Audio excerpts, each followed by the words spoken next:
नमस्कार दोस्तों, स्वागत है आप सभी को RBM स्टडी 91 में। तो मैं आज आप लोगों के लिए बोर्ड एग्ज़ाम के लिए बहुत ही महत्वपूर्ण क्वेश्चन लेकर आया हूं, जो एग्ज़ाम में लड़ने का चांस रहता है, उस तरह क्वेश्चन लेकर आया हूं। तो चलिए शुरू करते हैं आज की क्लास। तो पहला प्रश्न है आपका कि जांच कीजिए कि द्विघात समीकरण है या नहीं है। सबसे पहले द्विघात समीकरण होता क्या है। आप लोग तो पहले से जान रहे होंगे कि द्विघात समीकरण के बारे में पढ़ लिए होंगे कि द्विघात समीकरण का फॉर्मूला एक होता है द्विघात समीकरण क्या होता है ax² plus bx plus c is equal to 0, a is equal to not 0। यानी क्या है, a का मान हम 0 कभी भी नहीं लिख सकते हैं, याद रखना दोस्तों। ठीक, इसको बनाना नहीं है लेकिन इसको याद रखना है। अब देखिए इसको हल करते हैं। हल कैसे करेंगे, देखिए x-2 का whole square plus 1 is equal to 2x-3 कहिए ना। तो इसको यदि हम a मान लें, इसको b मान लें, a माइनस बी का होल स्क्वायर क्या होता है, a square minus 2ab plus b square होता है। तो वही हल करते हैं, x का square minus 2 into x into 2 कर देंगे, प्लस क्या हो जाएगा 2 का होल स्क्वायर प्लस 1 यहाँ है is equal to 2x plus minus कितना हो जाएगा 3। अब इसको करते हैं एक्स स्क्वायर 2 दूगुना 4x फिर प्लस 4 प्लस 1 इजकल टू कितना हो जाएगा 2x-3, यही तो लिख दिए।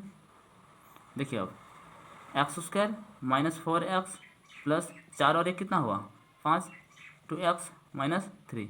अब देखिए इसको दोनों को इधर लेके आते हैं, x² माइनस 4x प्लस 5, ये प्लस है तो माइनस बन गया, माइनस है तो क्या बन गया प्लस बन गया। आगे क्या हो जाएगा 0 हो जाएगा।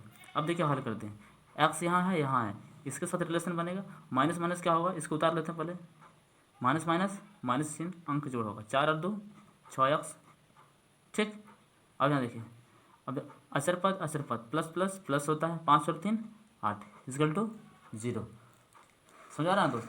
अब देखिए क्या x² ax² plus bx plus c के फॉर्म में रूप में है, देखिए तो है। तो क्या लिखना है यहाँ कि ax² plus bx plus c is equal to 0 के रूप में है, अर्थात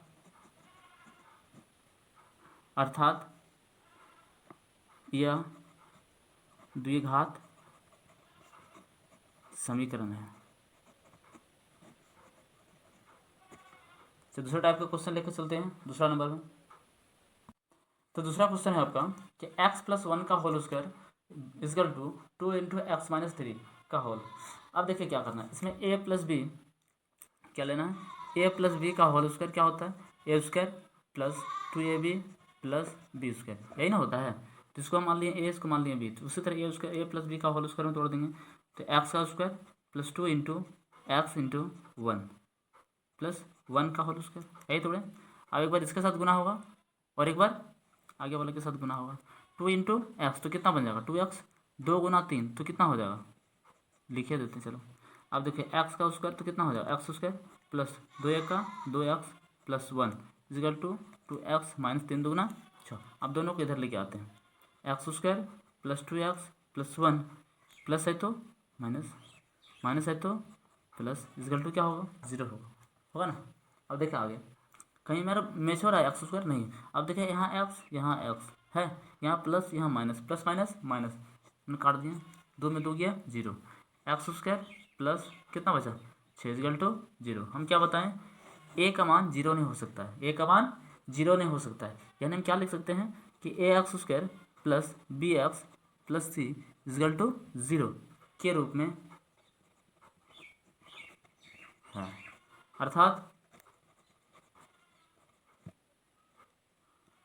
अर्थात यह द्विघात समीकरण में है। समझ आया। तो इस टाइप का क्वेश्चन पूछा जाता है, इनको ज़रूर रिवीजन कीजिएगा और इस तरह का क्वेश्चन जितना ही मिले और भी रिवीजन कीजिए। चलिए दूसरा क्वेश्चन लेकर आते हैं। तो दूसरा क्वेश्चन है कि एक आयतकार भूखंड का क्षेत्रफल 528 मीटर स्क्वायर है, तो क्षेत्र की लंबाई मीटरों में चौड़ाई के 2 गुने से 1 अधिक है। ठीक, हमें भूखंड के लंबाई और चौड़ाई ज्ञात कीजिए। देखिए सबसे पहले क्या दिया क्वेश्चन में, आयतकार भूखंड का क्षेत्रफल। मान लीजिए आयतकार कोई भूखंड है, समझ लीजिए ये आयतकार हम भूखंड बना लिए, ठीक। क्या है, आयतकार भूखंड, आयतकार भूखंड, क्षेत्रफल इसका कितना दिया हुआ, 528 मीटर इसका। अब क्वेश्चन क्या बोला गया, इसको हल करते हैं। देखिए क्या दिया गया कि क्षेत्र क्या दिया, क्षेत्र की लंबाई चौड़ाई के दोगुने से एक क्या है, एक अधिक है। तो क्या लेंगे हम, माना चौड़ाई बराबर x मीटर, ठीक। चौड़ाई बराबर x मीटर, तो लंबाई क्या हो जाएगा, लंबाई क्या हो जाएगा, x प्लस 1 मीटर होगा। क्यों, क्योंकि यहाँ देखिए बता दिया चौड़ाई के, सॉरी गलती लिख दिया, सॉरी। अब देखिए चौड़ाई के दोगुने से एक, चौड़ाई कितना है, एक, इसके दोगुने से एक अधिक है, क्या लिखेंगे, ठीक। अब देखिए 2 गुना एक्स कितना हो गया, 2x प्लस 1, कितना आया, देखिए चौड़ाई के दोगुने से एक अधिक है, तो लंबाई इतना हो गया। तो हमें क्या पता है कि आयतकार भूखंड का क्षेत्रफल क्या होता है, और क्या दिया हो, देखिए आयतकार भूखंड, ठीक। तो आयतकार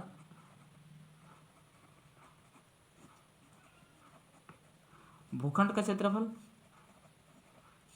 कितना दिया, 528 मीटर स्क्वायर, नहीं दिया हुआ है। तो आयतकार भूखंड का क्षेत्रफल क्या होता है, लंबाई गुना चौड़ाई, लंबाई गुना क्या होता है, चौड़ाई। 528 लिख दिए, लंबाई का मान कितना दिया, देखो लंबाई का मान 2x प्लस 1 और चौड़ाई का मान x दिया हुआ 528, कितना दिया हुआ 528, इसको गुना करते हैं तो 2x square plus x is equal to कितना हो जाएगा 528। इसको इधर लेके आते हैं, 2x square plus x minus 528 is equal to 0। और उस तरह आप देखिए अब क्या निकालना है, शून्य की विधि से निकाल दीजिए x का वैल्यू। अब शून्य की विधि से क्या निकालते हैं, x का वैल्यू, ये दोनों को आपस में गुना करेंगे, पहला पद और अंतिम पद को गुना करके ऐसा पद बीच में लिखिए कि जोड़ या घटाव करने पर बीच वाला पद आ जाना चाहिए, और उसे संख्या गुना करने पर क्या, पहला पद और अंतिम पद का गुणनफल प्राप्त हो जाए।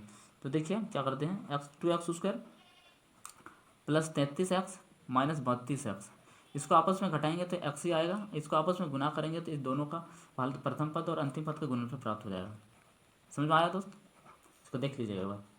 अब देखिए ध्यान दीजिए, इसमें कॉमन क्या दिख रहा है, x का कॉमन दिख रहा है, x का कॉमन ले लिया, बचा क्या 2x प्लस 33, जो ब्रैकेट के अंदर आया और एक को ब्रैकेट के अंदर इसी तरह लिख दीजिए, ठीक।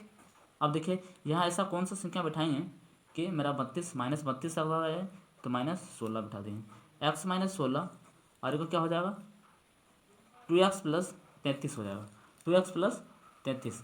अब देखिए अब शून्य की विधि से निकालते हैं, x माइनस कितना हो गया 16 इजगल टू कितना हो गया 0, तो x बराबर कितना हो गया 0 प्लस 16, तो x बराबर कितना हो जाएगा 16 हो गया।